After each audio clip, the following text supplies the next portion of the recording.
Let's talk some organic social media. The number one thing to remember here is you wanna give so much value to your community right now because they aren't getting that physical aspect in your studio.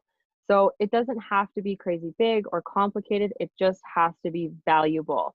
You wanna be there for your community, you don't wanna really focus on the vanity metrics of it, like, even if your posts aren't getting a lot of likes or comments and stuff, it's like Josh was saying earlier, they're gonna remember you because you're actually doing something. So that's the big thing to remember there. And I know that this might sound like a lot of work, but remember, you also have a team that's there to help you. And I'm sure your teachers will be willing to take those extra hours to take this stuff on and do that extra social media stuff for you so that you can retain more clients and stuff like that. Our favorite salad is called Hail to the Kale salad. And it's like a raw kale salad that actually tastes good, like you're not eating grass sort of thing. So we shared it on our, I don't even remember, Mara shared it for us on our channels back in the day, like 10 years ago. People to this day see us on the street and tell us about how they make that salad because we shared the recipe. The thing that you have to remember is to take your yogi self out of it. Like, all of your students are coming to you to learn how to do the yoga and do the postures and everything, and there's a lot of different aspects to the whole yoga world that people don't understand. So now is the time to educate them on that. Like, so you could do simple how-to videos on how to meditate, how to do sun salutations, how to do a proper chaturanga, little quick breathing techniques to help them calm down, things like that.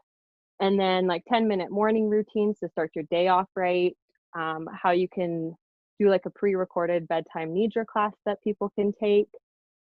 And really quick on the last two, the 10-minute morning routine and bedtime nidra, we've actually brought these up, like a while back about even doing it through this whole time. I would start them, if you haven't started them now, like you could start something like this now. I'd keep doing it for like the next 6 months. Like I would plan on it that way. And the other thing is, if it's possible, if it's within the capacity of your team, do one of them or both of them every day, like Monday to Friday for the next 6 months and watch what happens.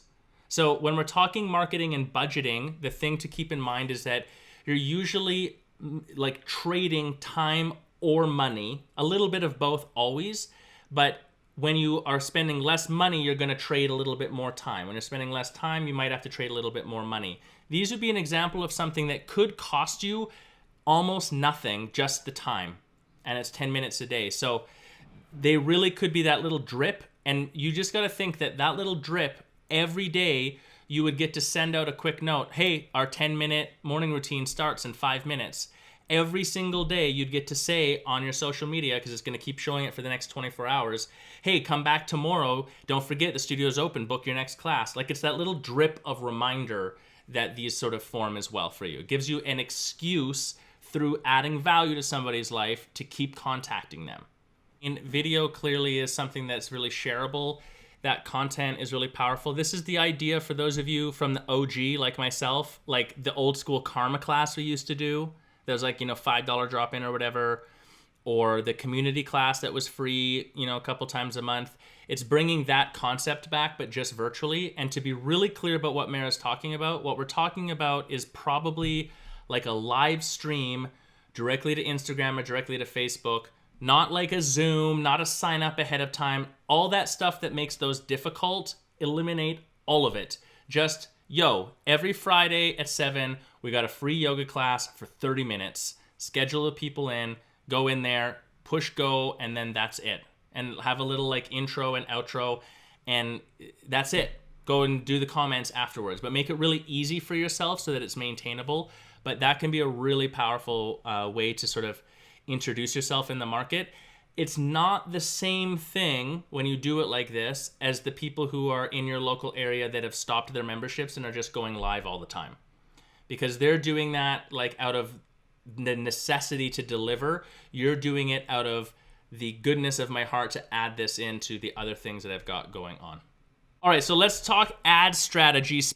The big thing I would say to preface all of this, right now, if you were going to run paid advertisements, you need to have a really clear understanding of what a paid advertisement is. The most important thing with ad strategy is to realize that what you are doing is using money to amplify your reach. The objective is, generally speaking, for someone to click if we're talking online. Now that click could be a like, it could be click comment, it could be click go to web page and buy something, but the whole goal is to get the click. So long-term value strategy, for those of you who came to the Yoga Business Summit last year, we did talk about this. We talked about the pixel audience. I'm gonna break this one down, Mara, and then we'll get you to jump in. So the idea with the pixel audience, the pixel is just the word, we also say Google tag or cookie is the other word out there. What we're talking about is that little piece of code. It's gonna live on your website, and or it already sort of exists on your Facebook business page or on your Instagram business page, for example. And it is the communication tool between any of those places and your advertising account. The pixel tells my ad account, Josh went to the website. That's all it's doing. So keep it really simple in your mind, but it makes it so that you can target specific audiences. That way you're not spending money and sending your message out kind of all over into Facebook land for people who don't care about you that much. So it's a more efficient way to do it. Once somebody is once they've expressed interest in you, then they're in your sphere of influence. They've gone into the rabbit hole and they continue to get more messaging from you. But that's only happening to those people who have made the choice to opt in to express interest in you, not the people who don't care about you at all. So the best strategy that we recommend when you are creating an ad campaign is to make all of these videos, and then you want to post them all on social media organically and to your email list to get that organic traction. And then you'll also get more engagement on your Facebook ads when you do this as well. So in like how you would set it up if you're wondering about scheduling it. So like 1 week you put one video on Facebook, the next week you put that same video on YouTube, and the week after you put it on Instagram, so on and so forth, and just space them out like that. And the specific videos, Mara, I just to be really clear for everyone too, that we're talking about are those 7 points, like potentially those 7 communication points. It's picking from those. There's organic posting on social media, and then there's advertising posting on social media. Those are not exactly the same thing, but you can make them be the same thing, and that's what Mara's talking about. So then you're helping to promote that video organically. People go to it and they look at it, they like it, they comment on it. The algorithm starts to say, oh my God, this video is just super viral. Let's keep sharing it with other people. And then after that's happened, you take the exact same post and you turn it into an advertisement towards a targeted group. So basically you're going to break the videos up, and the videos are down below, into 3 different phases. So phase 1 is going to be your key for your public, but they're mostly for your members, because these are the ones that you want to be specifically for your members. And then you're going to have other ones as well that are just for your members. The ones saying like, these classes are just for you. We're only offering the studio open to members only. And then your phase 2 will be, you're going to start to advertise to the public as well, that you're opening, or you're open, you're following the protocols, you're upping your cleaning game, all that kind of stuff, so that it's super aware to the public even more. And then phase 3 is you're going to full on advertise to the public, and that's like a sales video. That's where that comes in, where you'll offer your intro special again and that kind of thing. I'm gonna prep this so it's ready to go, but your timeline might look a little different based on, because I know for those of you guys in California, the timeline for this looks way different than those of you who are in Georgia right now. So just know that like this strategy is flexible in that you might launch phase 1, 2, 3 from the ad strategy 1 week, 2 week, 3 week, or it might be 1 month, 2 month, 3 month. It still works. Yeah. And then the budget, just because the first phase, you're only going to be targeting really your members if you are putting an ad budget to it. So it doesn't actually have to be that high, because your audience is going to be pretty small. Like you may have 500 members or 1,000 members or whatever. So your budget doesn't have to be like a $700, $1,000 ad budget. It can be like the $200 to $300 or even $50 if that's what you can afford. Like it's still going to reach.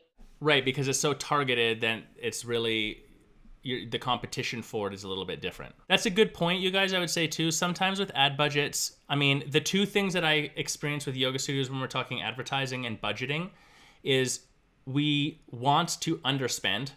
And then the result of us wanting to underspend is that then we don't spend at all because we feel like maybe there's no point. If I've only got $50 to throw at this, it's probably not going to do anything, so I just won't spend the $50. That's probably not the case. Mara and I have run it with ads running for like $1 a day, like really low budget, because it's so highly targeted with success as well. All right, you guys, talk to you soon. See you on the flip side. Peace.